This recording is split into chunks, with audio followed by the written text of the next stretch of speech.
Você já votou? Já foi lá na urna e apertou os botãozinhos? Você sabe que nem sempre foi assim, né? Como funcionou o sistema eleitoral brasileiro ao longo da história? E como que ele funciona hoje? Fica nesse vídeo que eu vou contar tudo isso pra você. As primeiras eleições do Brasil são velhaça, de 1532. Naquela época a gente tinha as câmaras municipais que a galera era eleita, mas quem votava e quem era eleito? Somente homens brancos, proprietários de terra e tinha que ser católico. Portanto, uma exclusão muito grande da população brasileira. Quando o Brasil fica independente, o sistema eleitoral dá uma certa avançadinha. A Constituição de 1824 definia que homens maiores de 25 anos que tinham uma renda mínima poderiam votar. Portanto, o voto ele era censitário. E além de censitário, o voto também era indireto. Tinha uma galera primeira que tinha que ter 100 mil réis para votar e essa galera votava numa outra galera que tinha 200 mil réis para votar. Essa galera que votava nos eleitores. Então, portanto, era uma exclusão muito grande. Se você fosse escravo e mulher, você também não votava. A maioria da população brasileira, portanto, novamente estava de fora. Com a proclamação da República, esperava-se que teria um avanço maior nos direitos eleitorais no Brasil, mas isso não aconteceu. A Constituição de 1891 definia que apenas homens maiores de 21 anos e alfabetizados teriam direito de votar. A escravidão nessa época já tinha acabado, mas a maioria dos ex-escravos eram analfabetos, portanto, também estavam excluídos. Outro grupo que permanece excluído são as mulheres. Mas nessa época da República, as eleições, além de excludentes, elas também eram muito manipuladas. Com certeza você já ouviu falar no coronelismo, né? O coronelismo era a influência dos grandes coronéis que eram fazendeiros, latifundiários, poderosões no Brasil, que manipulavam as eleições na pressão aí para os eleitores escolherem quem que eles estavam querendo. Nessa época o voto era aberto, então era muito mais fácil manipular as eleições. Uma curiosidade muito maluca dessa época era que o voto para vice-presidente e para presidente era separado. Você podia votar numa pessoa de uma chapa para presidente e o vice da outra. Isso várias vezes aconteceu, presidentes eleitos de uma chapa e vice de outra. Com a chegada do Vargas ao poder em 1930, a gente tem um avanço significativo nos direitos eleitorais. 1932 é publicado o novo Código Eleitoral. Nele, as mulheres ganharam o direito de votar e também de se candidatarem, tanto a cargos legislativos quanto a cargos executivos. No entanto, em 1937, o Vargas instala uma ditadura no Brasil. As eleições são suspensas e o exercício desses direitos tinham acabado de ser conquistados, ficam aí escondidinhos, dormindo, até 1945. Vargas sai do poder em 1945 e entre 45 e 64 é um dos momentos que a gente tem o exercício mesmo desses direitos eleitorais mais amplos no Brasil. É uma fase mais democrática. Nessa época, os eleitores brasileiros foram às urnas e escolheram repetidamente os presidentes até 64, quando começa o regime militar no Brasil. Esse regime durou no Brasil até 1985 e foi um regime ditatorial. Mas os líderes desse governo não queriam construir essa imagem de um regime autoritário, ditatorial, então as eleições foram mantidas, mas eleições completamente diferentes. Primeiro, que só podia existir dois partidos. A gente tinha a Arena e o MDB. A Arena era o partido governista e o MDB o partido de oposição.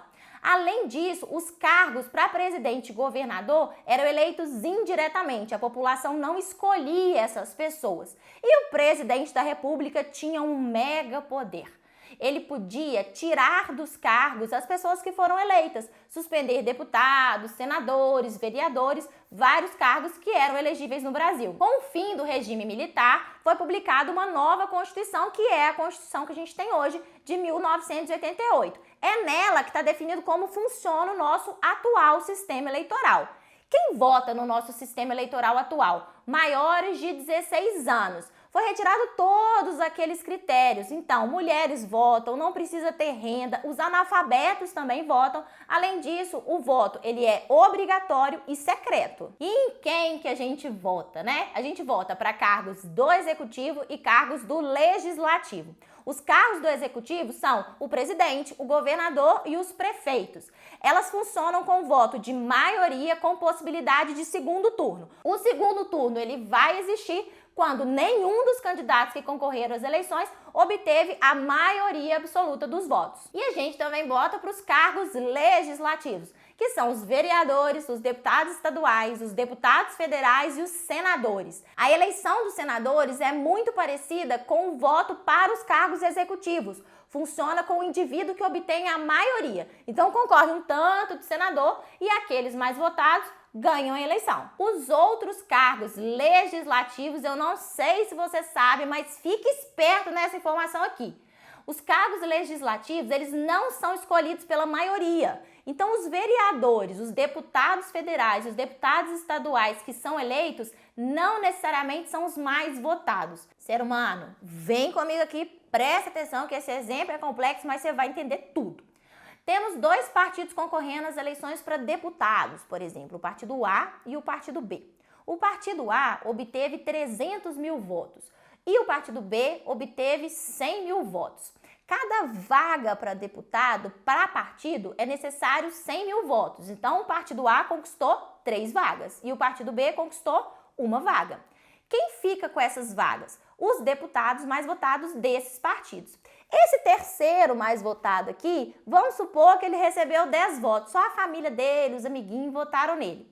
Ele tem 10 votos, mas como o partido dele obteve essa vaga, ele vai sim ser eleito e assumir o cargo. O partido B, por exemplo, teve direito só a 1. Esse cara mais votado tem a vaga, mas, por exemplo, a gente pode ter um segundo mais votado que teve apenas 40 mil votos. Como o partido dele não obteve a segunda vaga, ele tá de fora. Mas ele teve 40 mil votos. E o terceirinho aqui, ó, só 10. O cara do 10 vai ocupar a vaga e o cara do 40 mil não. Por isso é muito importante a gente entender que votos para vereadores, deputados federais, deputados estaduais é muito importante o partido. Porque é o voto que o partido obtém que garante o número de vagas. E é por isso que vários partidos têm uma estratégia, o famoso puxa-voto. Eles chamam pessoas mais famosas, muito conhecidas, para concorrer às eleições por esse partido. Essa pessoa recebe uma quantidade enorme de votos, o que garante para esse partido um número grande de vagas para esses cargos legislativos. E outro aspecto nas nossas eleições legislativas, mas legislativas federais, é a proporcionalidade de cadeiras, de vagas entre os estados. Os estados que têm maior número de eleitores, eles têm mais deputados na Câmara Federal. E os que têm menos número de eleitores têm um número menor de deputados. São Paulo, por exemplo, tem 70 vagas para deputados federais. O Amapá tem 8. Desde a Constituição de 88, pouca coisa mudou. A mudança mais importante é na década de 90 a adoção das urnas eletrônicas. Elas foram adotadas para otimizar o processo da contagem dos votos, ficar muito mais rápido e também tentar dificultar o processo da manipulação eleitoral na hora da contagem dos votos. Então, ser humano, você percebeu que o seu direito de pegar seu título e votar foi uma conquista que demorou um tempão. Portanto, faça boas escolhas. E outra escolha perfeita que você pode fazer agora é inscrever no canal e curtir esse vídeo.